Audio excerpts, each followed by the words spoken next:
Oke, teman-teman sambil ngopi, kita bahas kapan sebaiknya teman-teman buy atau sell dalam forex.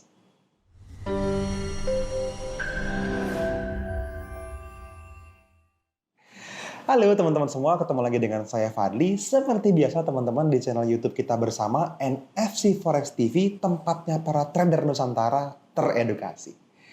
Nah, teman-teman, di video kali ini kita akan bahas tentang bagaimana saya memutuskan, bagaimana komunitas Forex NFC mengajarkan ke banyak banget traders kapan kita harus buy dan kapan kita harus sell. Dalam keadaan seperti apa kita harus memutuskan sebagai seorang buyer atau sebagai seorang seller. Kan kira-kira gitu, ya kan? Nah, teman-teman, kita sering banget ajarin ke banyak orang gitu ya di dalam berbagai seminar kita di berbagai kota, dalam berbagai kesempatan webinar kita yang gratis di mana-mana, dalam berbagai live YouTube yang berkali-kali kita udah bikin. Teman-teman bisa tonton tuh di bagian live, itu ada banyak banget live YouTube yang udah kita bahas.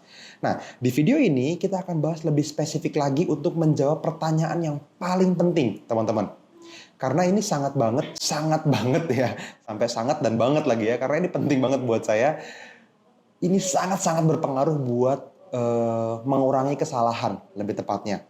Mungkin banyak dari teman-teman ngalamin, kalau misalnya trading, terus, waduh, akhirnya teman-teman udah buy, kayaknya uptrendnya bagus banget nih, buy nih. Dan setelah teman-teman buy, harganya malah turun dan teman-teman floating minus, ditahan, akhirnya margin call, kehabisan seluruh modal. Atau sebaliknya, ini lagi bagus banget downtrend, ini kayak orang kalau downtrend sell, iya sell, tapi begitu nanti akhirnya sell malah harganya naik gitu. Atau belum waktunya sell sudah sell, padahal harga bisa naik lagi baru sell, harusnya kan seperti itu. Nah, terus gimana cara ngukurnya? Nah, ada cara yang gampang banget teman-teman. Nih, saya coba gambar di iPad saya ya. Jadi bayangkan seperti ini teman-teman, anggaplah kita trading di berbagai pair ya. Saya nggak fanatik terhadap pair tertentu, ada yang saya suka banget, ada yang biasa aja. Tapi semua yang ada peluangnya kita tradingin. Nah, contoh misalnya kita trading di pasangan mata uang misalnya Euro, USD, misal gitu ya. Nah, di sini teman-teman misal chartnya kayak gini. Dia naik, terus bolak-balik, naik gitu ya. Terus naik, turun lagi, terus naik, dan naik lebih tinggi lagi, seterusnya, seperti itu. Nah, teman-teman, ada satu cara untuk memudahkan teman-teman semua melihat arah tren. Kalau teman-teman lihat seperti ini, bentuk chartnya, ini gampang. Teman-teman bisa bilang, oke, itu sepertinya uptrend. Ya kan? Tapi kebayang nggak, kalau misalnya chartnya ternyata nyampe sini terus gini. Nah, kalau kayak gini, uptrend apa downtrend? Nah, dari sini aja udah banyak orang salah memilih arah. Terus gimana mas cara memastikan supaya kita punya rules yang sangat baku? Nah, garis bawahi itu dulu teman-teman. Yang penting teman-teman miliki adalah aturan main, rules trading yang sangat baku. Yang tidak memungkinkan kita untuk ragu-ragu. Kalau ngelihat chart kayak gini nih, kita bisa berdebat nih. Ini uptrend mas, atau ini downtrend mas. Atau ada yang bilang ini sideways mas, harganya lagi nggak jelas mau kemana, misalnya.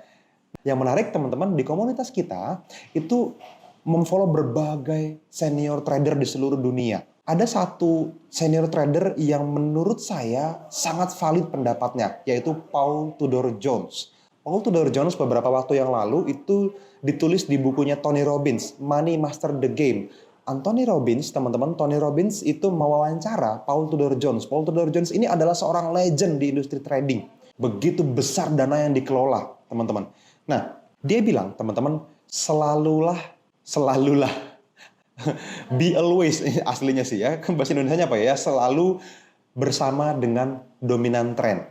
Dan dominan trend itu dideterminasi, ditentukan oleh EMA 200. Apa tuh mas EMA? Exponential Moving Average, periode 200.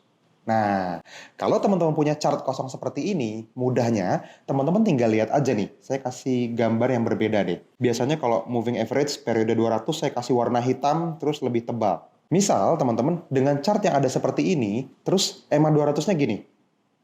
Set. Nah, seperti itu. Teman-teman bisa lihat ya garis hitam yang saya buat. Ini adalah exponential moving average periode 200. Nah, disinilah teman-teman bisa menentukan arah tren dengan mudah. Paling gampang ini dulu. Kalau misalnya harga berada di bawah EMA 200, harga itu yang saya maksud adalah ini nih, ujungnya ini nih teman-teman, yang saya lingkarin.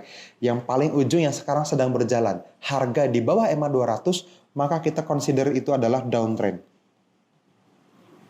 Kalau misalnya teman-teman melihat harga di bawah EMA 200, berarti teman-teman ngapain? Kalau downtrend, maka kita jadi seller.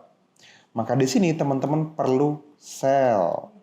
Nah, gitu. Kalau misalnya teman-teman hari ini ngelihat bentuk seperti ini kemungkinan akan meneruskan harganya. Terus kita sell-nya di mana? Nah, ini pertanyaan selanjutnya.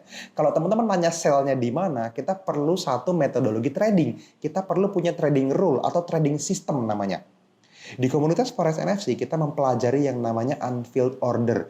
Ini adalah supply and demand teknik. Ini adalah penelusuran jejak institusi besar di mana mereka masih memiliki unfilled order atau order yang belum terfill, yang mungkin masih akan memantulkan harga.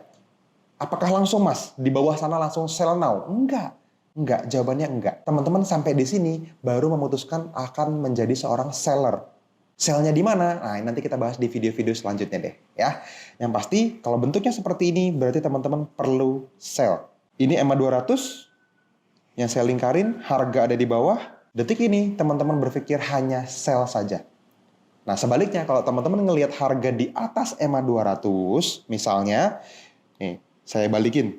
Bentuk chartnya begini nih. Tuh.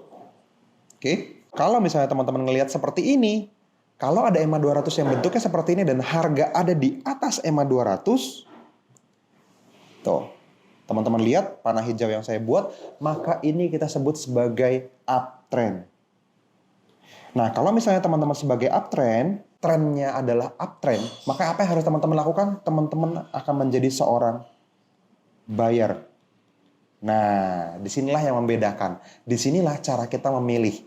Disinilah para institusi besar melakukan penilaian arah tren dengan mudah menggunakan EMA 200. Oke, di komunitas kita, di komunitas Forex NFC, ada beberapa cara lain tambahan untuk bisa menilai tren. Nanti kita akan bahas di video-video selanjutnya. Sampai di sini teman-teman pahamin ini dulu. Kalau teman-teman praktekin ini dulu, minimal teman-teman akan terhindar dari loss yang tidak perlu.